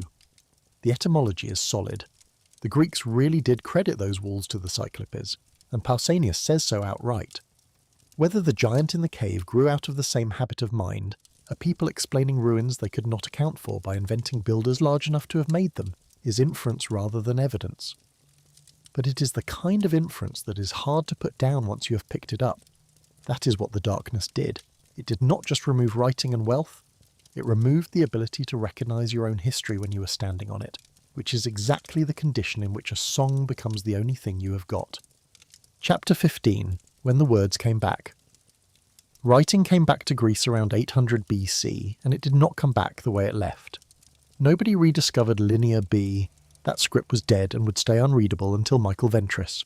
It came back from outside from Phoenician merchants working the eastern Mediterranean, who had a compact system of around 22 signs for consonants. The Greeks borrowed it and then did the thing that made it the ancestor of the letters you're reading this in. Phoenician had sounds that Greek did not use, so the Greeks took those spare signs and reassigned them to vowels. That is the first true alphabet. It came out of a trading contact, and its first known uses are not official at all.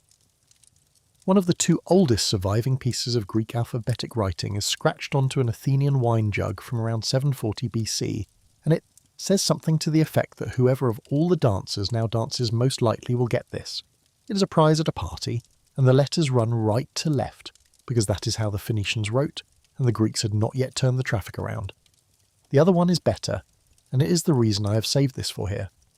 In 1954, an archaeologist named Giorgio Buchner was excavating a cemetery on the island of Ischia, in the Bay of Naples, at a site the ancient world called Pithecusae. It was one of the earliest Greek settlements in the West, founded by people from Euboea, right out on the frontier of the Greek world. In a cremation burial dating to somewhere between about 735 and 720 BC, he found a small clay drinking cup made in the Eastern Aegean, with 3 lines scratched into it. 2 of those lines are in the same 6-beat epic rhythm Homer uses, and what they say roughly is this: "I am Nestor's cup good to drink from. Whoever drinks from this cup, desire for beautiful crowned Aphrodite will seize him at once." Now go back to the 11th book of the Iliad, where Nestor is given a drink. Homer describes his cup at length, a magnificent thing studded with gold with 4 handles, each with a pair of golden doves feeding on it. So heavy that when it was full any other man would have struggled to lift it from the table, but old Nestor raised it with ease. And this is a cheap little clay cup on an island off Italy, at the edge of the world, with an inscription claiming to be that cup. It is a joke. Somebody at a drinking party 1,000 kilometres from Troy as the crow flies, and a great deal further by sea, scratched a gag into a mug, and the gag only works if everyone at the table knows the passage. That is the oldest surviving written reference to Homeric poetry, and it is a punchline. One qualification, because specialists make it and it matters more than it sounds. The scholar Martin West argued that the cup need not be joking about our Iliad at all. If the Iliad reached its final form in the 7th century, as a growing number of scholars think, then this inscription predates it, and what the drinkers were playing off was a Nestor drinking scene already circulating in the older tradition the Iliad drew on, which, if anything, makes the object more useful rather than less. Either way, the conclusion holds.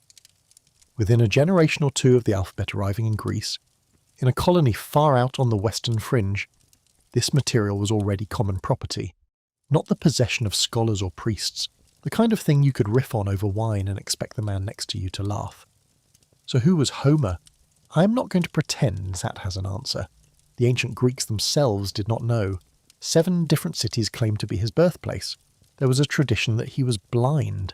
Modern scholarship has spent 2.5 centuries pulling at it. One camp arguing the poems were assembled from shorter songs by many hands, another that the structure is too tightly designed for that, and somebody at some point shaped the whole thing. The reading I find most persuasive sits between them, and it depends on the alphabet. A tradition of singers, working the way Paris Gouslari worked, had carried this material for centuries. Then writing arrived. And at some point, somebody made an extraordinary and expensive decision to take a performance of enormous length and write the entire thing down, line by line, probably by dictation, at the speed of a hand rather than a voice. That would have taken weeks and a great deal of very costly writing material and a reason. Nobody has ever satisfactorily explained the reason. But the moment it happened, the tradition stopped being fluid. The river stopped moving and the stone was in it. Everything that had been carried up to that point was frozen at whatever stage it had reached. Bronze Age fragments, Dark Age funerals, 8th century armour, a boar-tusk helmet, a catalogue of towns that no longer existed, and a memory of a world that ended. Chapter 16. What does not hold up? So let me put the other column on the board, because a story like this is only worth your time if the person telling it will tell you what does not hold up. The 10-year siege does not hold up, at least not as the poem frames it. Feeding an army of that size in one place for a decade off a foreign coast with Bronze Age logistics is close to impossible. What the archaeology and the Hittite records suggest instead is a long period of intermittent conflict in northwestern Anatolia, seasons of raiding, shifting alliances, a city changing hands spread across generations, which a tradition would compress. That is what traditions do. They telescope a century of trouble into one war with one cast. The 1,000 ships do not hold up as a count. The catalogue's totals are the kind of number a poem produces. The wooden horse is not in the Iliad at all. That may surprise you. The Iliad ends with the funeral of Hector, before the city falls. The horse appears in the Odyssey only in passing, always told as something everyone already knows, and it is filled out in later poems that have not survived. People have proposed that it is a garbled memory of a siege engine with a hide-covered frame, or that it encodes an earthquake, since Poseidon is both the earthshaker and a god associated with horses, and Troy sits on a fault. Both are guesses. Neither has any physical support. Helen has no evidence of any kind and never will. The gods are the poets, and so are the monsters, and I would not want them any other way. And the world of the poems is that layered thing we talked about, which means that anyone who tells you the Odyssey is an accurate portrait of Mycenaean Greece is overselling. It is a portrait with Mycenaean things in it. But there is one last piece, and I have kept it until now because it turns the whole question inside out. The most historically convincing passage in the Odyssey is a lie. When Odysseus finally lands on Ithaca, he does not walk into his own house. He goes in disguise, and for the rest of the poem he keeps inventing false identities for himself. Scholars call these the Cretan lies, because he keeps claiming to be a Cretan. The longest of them, in the 14th book, is told to Eumaeus the swineherd, and it goes like this. He says he was the son of a wealthy Cretan by a concubine, that he had no time for farming and a great appetite for ships and fighting, and that before the Trojan War he led 9 seaborne raiding expeditions to foreign coasts, and grew rich on the plunder every time. Then, he says, after coming home from Troy, he fitted out 9 ships and went to Egypt. He tells Eumaeus that his men would not wait for orders. They went straight up the Nile, plundering the fields, killing the men and carrying off the women and children. The Egyptians came out against them in force, and the raid ended in disaster. His men were cut down or taken alive, his ships were lost. And then he says the strangest part. He threw himself on the mercy of the Egyptian king, was spared, and stayed in Egypt for 7 years, gathering considerable wealth from the people there. Set that beside what the Egyptians themselves recorded. The pharaohs of the 19th and 20th dynasties describe seaborne raiders arriving off the delta in the same window and being defeated. And one particular group, the Shurden, show up in Egyptian records first as enemies, captured in battle, and then, within a generation or two, as elite troops in the pharaoh's own service, wearing their distinctive horned helmets in Egyptian reliefs, serving the king who beat them, and being settled on Egyptian land. Raid Egypt, fail, get spared, spend years there acquiring wealth. The researcher Geoffrey Emanuel worked through this in detail, and his argument is that the Cretan lie is not a random invention. It is a story built out of the standard biography of a late Bronze Age sea raider, told by a poet whose tradition still knew what that life looked like. The seasonal raiding, the mercenary work, the failed strike on the Nile, the men who ended up in the service of the very kingdoms they had attacked. None of that can be proved, and Emanuel offers it as a reading rather than a discovery. But if he is anywhere close, it produces the finest irony this subject has to offer. Odysseus tells the truth about gods and monsters and a witch on an island, and everyone in the poem believes him. Then he sits down by a fire and invents a completely fictional life story, and that fiction is the most accurate account of the 12th century BC in the entire book. The lies are the documentary. So, was the Odyssey real? I think the question is smaller than what the evidence actually offers, and I want to try to say what I mean by that. The audience for this was not us. It was a few hundred people on a hillside somewhere in Ionia or Euboea, in the 8th century BC, around a fire, listening to a man with a lyre. They live in a world of small settlements and modest houses. Their grandparents could not write. Their kings are local men with a few dozen fighters. The greatest structures any of them has ever seen are ruins on a hill that they believe were built by giants, because the alternative that people did it is not credible to them. And into that evening the singer brings a world of palaces with painted floors, kings who exchange gifts across the sea, bronze in quantities nobody there has ever handled, 100 ships from one city, gold, ivory, a man who can order 100 rowers to sea because 100 rowers exist to be ordered. Nobody recorded what that felt like, so this next part is reconstruction rather than record, built out of what we know they had and what we know they had lost. On that reading, they are not hearing fantasy at all. They are hearing about the world their own ancestors actually inhabited and had lost, and could not rebuild, and could no longer even imagine having built. No wonder there are gods walking through it. If you had lost that much, the past would look like that to you too. The Odyssey, Underneath the Monsters, is a poem about a man who cannot get home.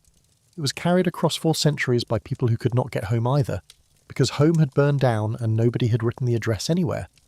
So where does the ledger actually come out before I hand it to you? The hard column is heavier than anyone expected it to be a century ago. A city in Turkey with 9 cities inside it, one of them burned at roughly the right date with weapons in the walls. A foreign empire filing paperwork about a quarrel with the Greeks over that city. A language we can now read, half a millennium before the poem, spoken by men called Hector and Achilles. A hull off cash with Nefertiti's name in the hold. A sea the poem knows how to sail, how to build for, and which cape on it will kill you. And a catastrophe that really did take almost all of it away. The other column is shorter and it is not close. The horse, the 10 years, the 1,000 ships, the face that launched them, the bag of winds, the witch, and the giant in the cave who is, as far as I can tell, the shadow of a wall his own great-grandfathers built. Where the line between those two lists actually falls, on any given detail, is where the honest arguments are, and they are still running in journals this year, this month. So here is the question I cannot answer for you, and I would not want to. When you hear a story that is 3,000 years old and it turns out to contain a real city, a real sea, a real helmet, a real collapse, and a real language, what are you listening to? An entertainer who got lucky with a few details, because any long story about ships and kings will accidentally land on something true? Or is it the other thing? Memory doing the only job memory has, keeping a lost world alive, in the one container that survives when everything else burns, which is a human voice, until somebody comes along with the tools to dig it up and check.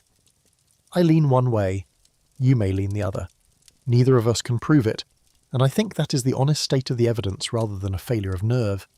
An absurd number of things had to hold for you to be able to consider the question at all. A city had to fall.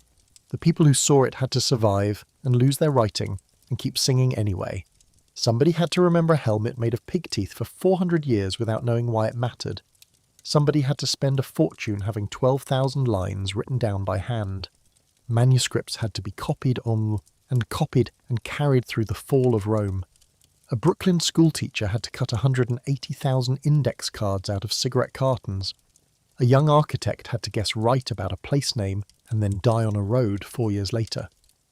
A sponge diver had to notice biscuits with ears, and a team in Turkey had to keep digging last summer until the slingstones came up. The song made it across. I still cannot quite get over that. So tell me, straight down in the comments, when you look at all of it together, what do you hear? A storyteller who spun a good yarn or the memory of a real world, carried across the dark by people who had nothing else left to carry it in? There is no wrong answer tonight. I just want to know which way you lean, and why. I read them, all of them. And if this was worth the time you gave it, subscribing costs you nothing. And it is the only signal I get that people still want the careful version of these stories, the one that respects the mystery and the evidence at the same time. That is all it takes to keep this going. If you want to go further down this particular hole, the video on your screen now goes to the world that fell. The whole collapse, in detail, and I think it is the strangest 100 years in the human record. 3,000 years ago, somebody decided that a drowned world was worth remembering, and sang it into the dark so it would not be lost. It worked. Keep your minds open, and until we meet again.